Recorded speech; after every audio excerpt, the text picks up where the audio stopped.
Hello, my name is Stephanie, and welcome back to my TBR Rewind series, episode 3.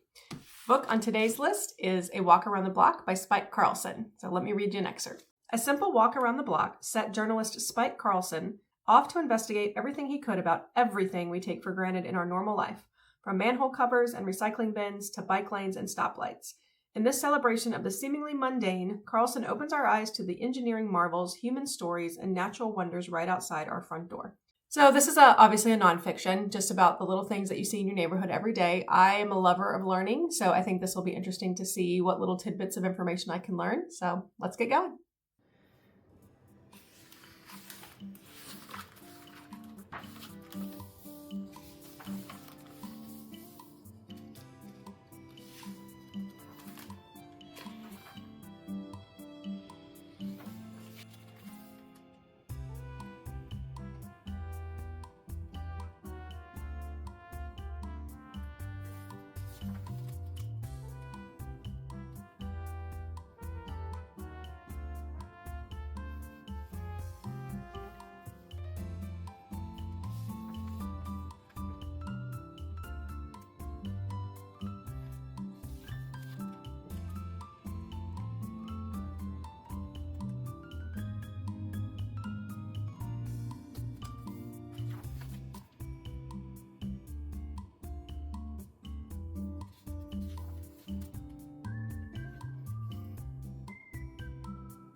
Hi, and we're back. I'm about halfway through A Walk Around the Block by Spike Carlson, and this book has been a lot of fun.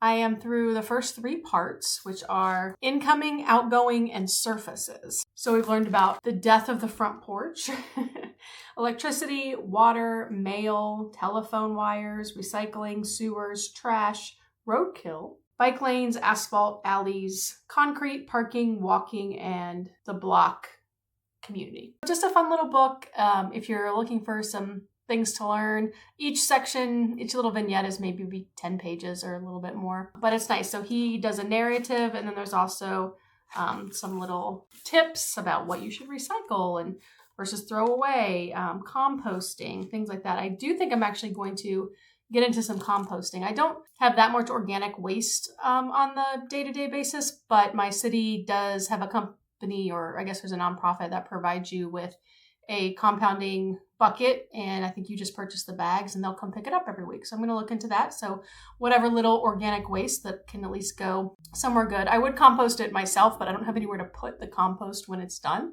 because I don't have a yard or trees or anything living in the city. So hopefully it'll go to one of the community gardens is where I imagine it goes. So I'm excited about that.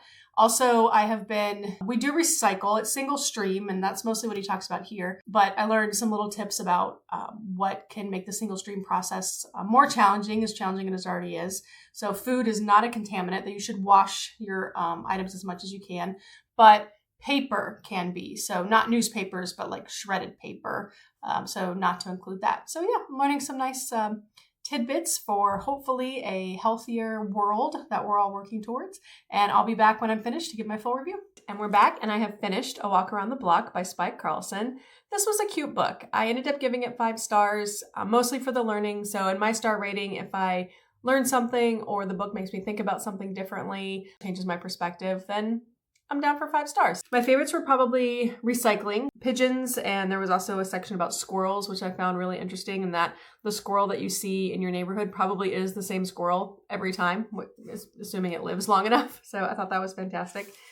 Also the run about road lines and signs, that was also one of my favorites. So yeah, if you're looking for something to just let you learn a little bit more about the world that we live in, pick up A Walk Around the Block by Spike Carlson. So I think because that was a fairly quick read, we're going to do a 2-book combo in this one. So the next book at the bottom of my TBR list is Dschinns or Djinns.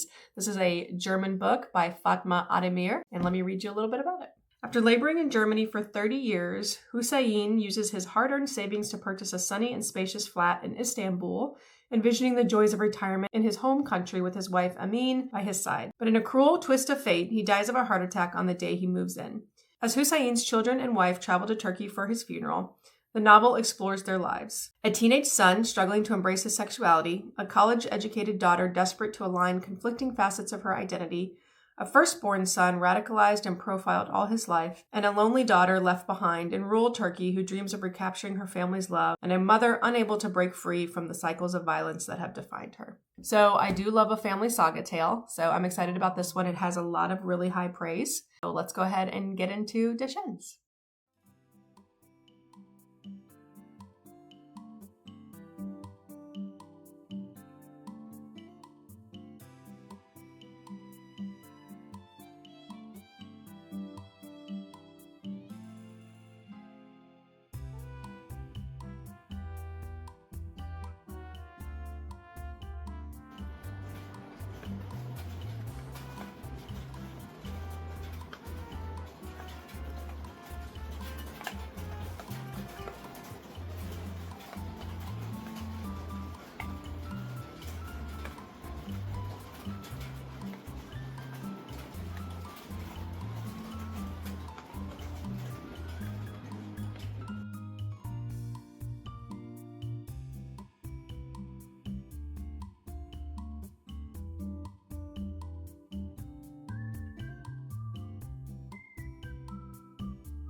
Hi, welcome back. I have finished reading Dschinns by Fatima Ademir and translated by John Cho Polizzo.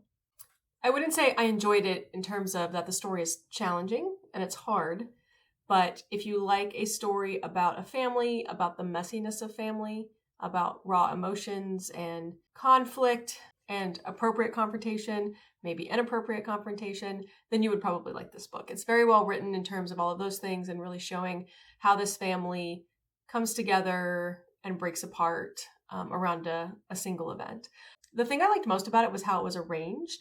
So the story is arranged in 6 parts, almost like 6 short stories, although they are all interconnected, about each of the characters. So the first story is about Hussein, the father. Then it goes through all 4 of the children. Starts with Umit, the youngest, then Sebda, the oldest, then Peri, and Hakam, and then ends with Amin, the mother. And I thought that really drove the narrative of the story and the way that it wove together. It completely made sense in retrospect to get each of their individual stories and not necessarily tell them in birth order. Obviously, that was intentional on the author's part, and I do think it worked and I enjoyed it. Another interesting point is the short story involving the father and the mother, so the first and the last stories, are told in second person, but second person talking to that character. So it is, I guess, technically third person talking in a second person, saying, Hussein, you did this, you said this, you saw this. And it gives like an internal, almost godlike, voice from above talking to you and forcing you to reconcile and admit and look at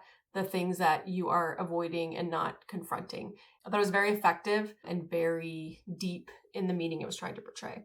And then the 4 stories about the children are told in your standard third-person limited viewpoint, where you get their conversations and their interactions with each other and with other people. I enjoyed how the story came together and would recommend, again, if you liked any of the things that I spoke about or the concepts that I mentioned. And I ended up giving Dschinns 5 stars. And then when I checked on my next what was on my TBR list, it was actually 2 very short books. So I have already completed one of them and figured we'd just wrap up with that. And that was Life's Too Short to Go This Effing Slow by Susan Lackey. This is a memoir about a specific time in this author's life and a very deep connection she had with a friend of hers. Time in her 20s where she was just starting her first job. Her marriage was on the rocks. Her very new marriage was on the rocks.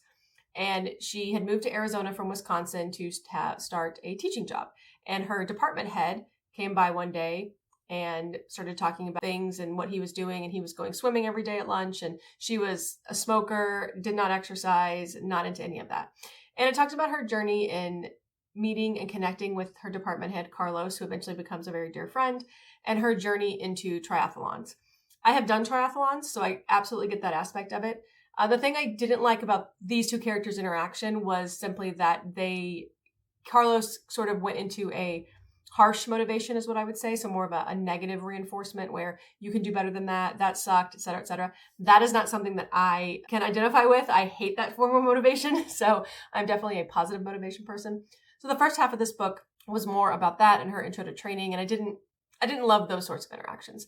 The second half of the book took a turn I was not expecting in regards to something that happens with Carlos and how their relationship involves. It ends up being very emotional, very sad. I did definitely tear up. Still, I think was a heartwarming story and about how friendship can really change your life and can be exceptionally meaningful for you because of the hardships that you go together. I don't write memoirs, and this was essentially a snapshot memoir, but very good, and I did enjoy reading it. So that's going to be all for the books for this video. We did end up getting 3 in, so that was fairly successful. Next up on the list is Bodywork by Melissa Febos.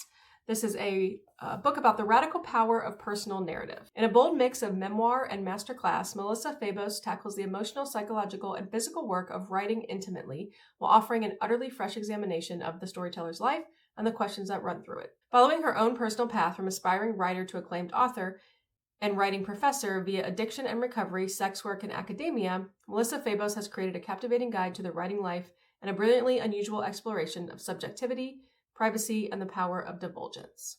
Don't recall why this is on my list, but it sounds interesting. It's also a fairly short book, and there is not a lot of text on the page. After that, it will be Asylum Road by Livia Sujic. I'm having trouble finding this one in print. I think I might have to purchase it. So I'm still working to figure out where I'm going to get a copy of this book. In case I can't get it, we'll move on to the next one. But I'm excited for the 2 reads coming up. If you enjoyed this video, stay tuned for episode 4 of my TBR Rewind series, and I'll see you next time. Bye.